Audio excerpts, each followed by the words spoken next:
بسم الله الرحمن الرحيم. الرحمن علم القرآن خلق الإنسان علمه البيان.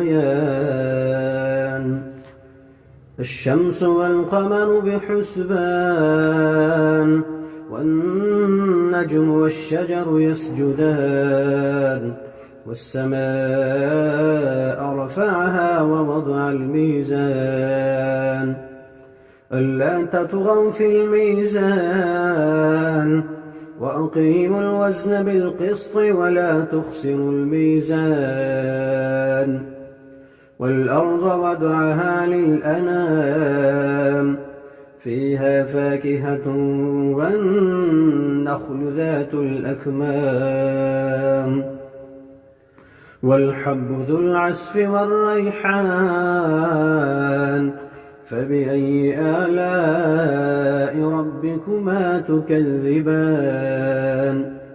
خلق الإنسان من صلصال كالفخار وخلق الجان من مارج من نار فبأي آلاء ربكما تكذبان. رب المشرقين ورب المغربين فبأي آلاء ربكما تكذبان. مرج البحرين يلتقيان بينهما برزخ لا يبغيان فبأي آلاء ربكما تكذبان. يخرج منهما اللؤلؤ والمرجان فبأي آلاء ربكما تكذبان. وله الجوار المنشآت في البحر كالأعلام فبأي آلاء ربكما تكذبان. كل من عليها فان ويبقى وجه ربك ذو الجلال والإكرام فبأي آلاء ربكما تكذبان. يسأله من في السماوات والأرض كل يوم هو في شأن.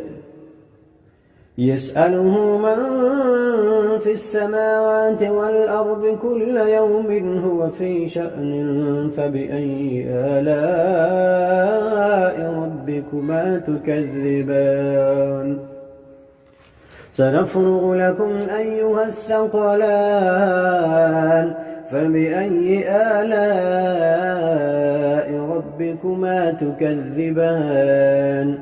يا معشر الجن والإنس إن استطعتم أن تنفذوا من أقطار السماوات والأرض فانفذوا لا تنفذون إلا بسلطان فبأي آلاء ربكما تكذبان.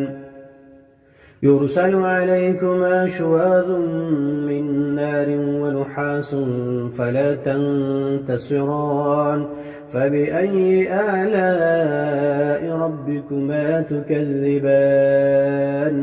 فإذا انشقت السماء فكانت وردة كالدهان فبأي آلاء ربكما تكذبان. فيومئذ لا يسأل عن ذنبه إنس ولا جان فبأي آلاء ربكما تكذبان.